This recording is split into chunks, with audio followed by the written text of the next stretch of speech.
The Master's Mysteries, Tales of Magical Mastery, Episode 35. Using the words of the old man in the cave, let's talk about the origins of the immortal and demon cult.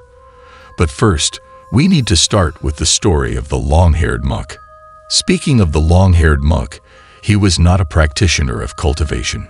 He was merely a wanted criminal who participated in a rebellion in his early years and assumed this appearance to evade capture. He could have lived a carefree life, but little did he know that upon arriving in the Funia mountain area, where Taoism thrived, he would face days of starvation and hardship. Exhausted and hungry, the monk planned to rest briefly and then leave Funia mountain. However, just as he was about to do so, the ground beneath his feet suddenly gave way. The soil slope halfway up the mountain unexpectedly collapsed, dragging the unfortunate monk into a massive pit. Trapped in this catastrophe, the monk had no escape. In an instant, he plummeted downward along with rocks and mud. The collapsed pit was surprisingly deep, spanning several dozen meters. Anyone who fell in would have no chance of survival. The monk was no exception. He fell heavily to the bottom of the pit, breaking bones and suffering fatal injuries. His brain matter splattered on the ground, and he met an instant demise.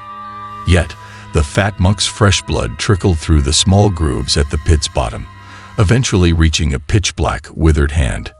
As it turns out, during the great battle between the divine race and the earth demons, one earth demon managed to escape the palace, but was exposed to the scorching sun outside. Eventually, it perished in the depths of this mountain's cave. Although the earth demon's body had withered for thousands of years, it hadn't completely died. Upon coming into contact with fresh blood, it miraculously rejuvenated, like a withered tree encountering rain, and its bloodline started flowing again. Absorbing an unknown amount of blood, the earth demon gradually recovered, and its eyes once again glowed red. The earth demon greedily absorbed the flowing blood until it reached the corpse of the fat monk. Aware that its body was nearing its end and wouldn't last much longer, the earth demon had a new idea upon seeing the fat monk's corpse.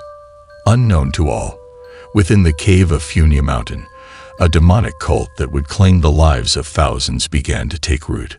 3 days later, the fat monk, who was thought to be dead, reappeared on the mountain path of Funia mountain. This time, however, he was dragging along a peculiar headless corpse. After walking for a while, he discovered a massive tree cave formed by a giant dead tree on the mountainside, which pleased him greatly. From then on, the fat monk began his cultivation inside this tree cave. After a little over a month, inexplicably, the ancient dead tree gradually regained a hint of vitality, becoming the subject of local legends. Already dead, with blood drained, he looked like an outsider who had entered the mountain. One day, the fat monk observed several mountain villagers gathered on the mountain road near the tree cave, engaged in a lively discussion. It turned out that the villagers had discovered a dead body, which seemed to be that of a deserter who had fled into the mountains. Judging by the wounds on the body, it appeared the person had suffered severe injuries before seeking refuge here, eventually dying. I can bring him back to life. How is that possible? Are you crazy?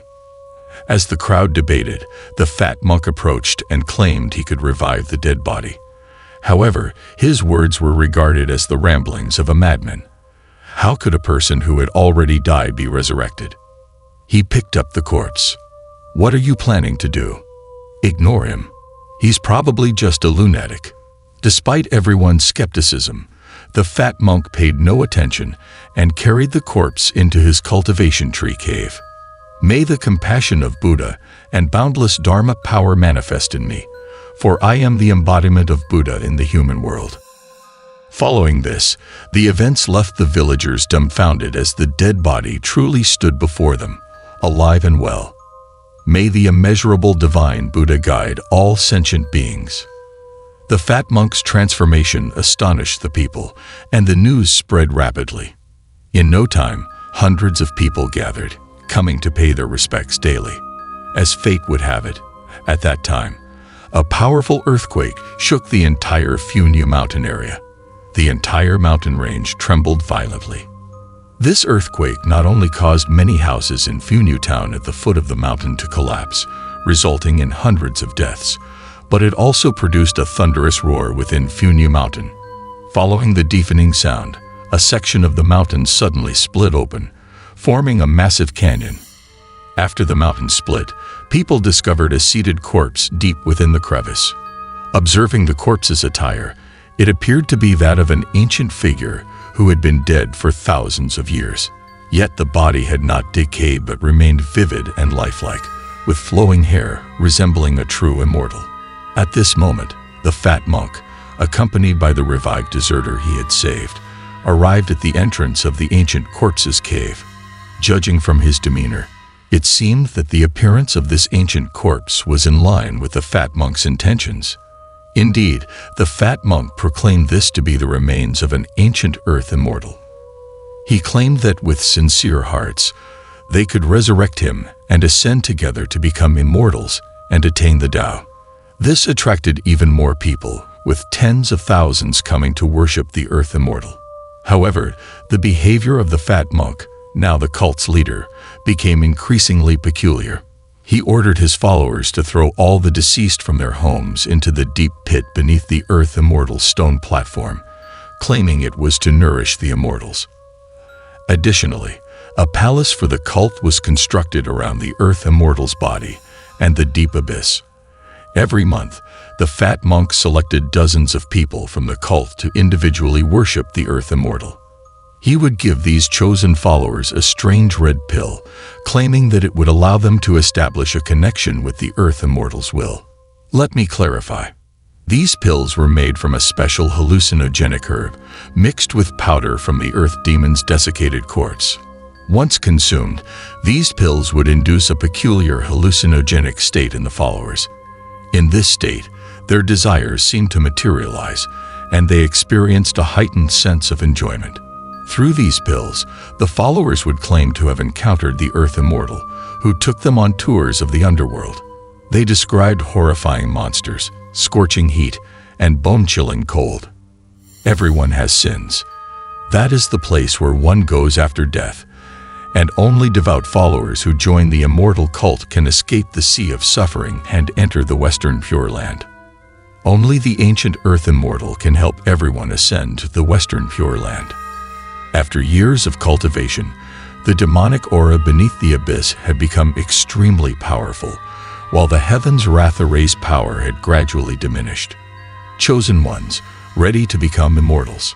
It was not difficult to understand that after 10 days of consuming the pills, these people would become like possessed individuals, willingly jumping into the abyss to follow the earth immortal and ascend to heaven.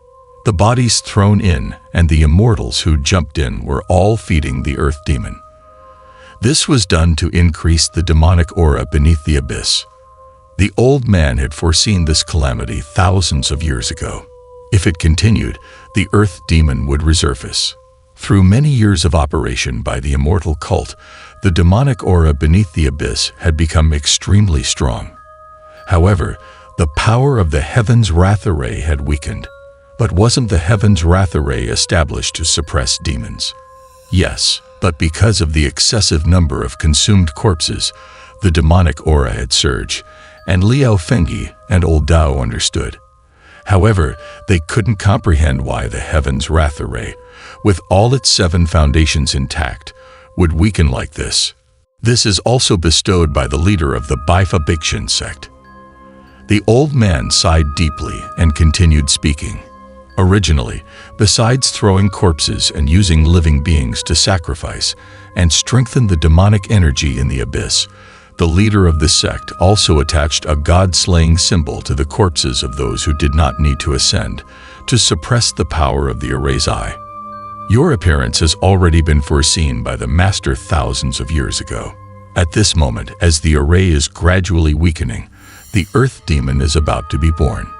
In this critical moment, Liao Fengyi and the broken old Tao accidentally entered this stone cave and encountered the guardians of the divine race inside. Everything is fate, and it now depends on you both. All this may seem like coincidences, but in the words of the old man, it is fate that works in mysterious ways.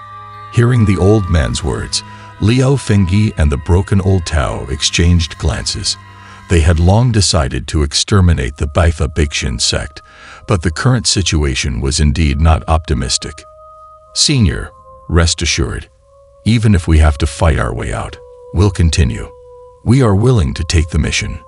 However, they will not give up just because of numerous obstacles. The actions of the Baifa Bixin sect are truly infuriating. There's no time. The demonic energy has already reached its peak.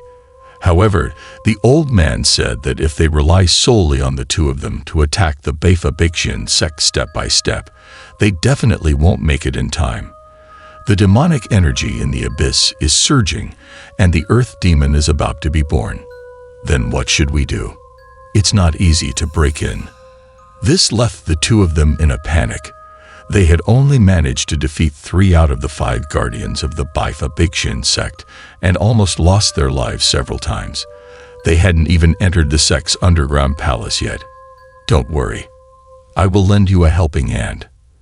At this moment, the old man's body suddenly emitted a burst of golden light, and a powerful force also emanated from him. What are you trying to do? Remove the god-slaying symbol from the master's body, and the array will be activated once again. Permanently seal the exit of the abyss.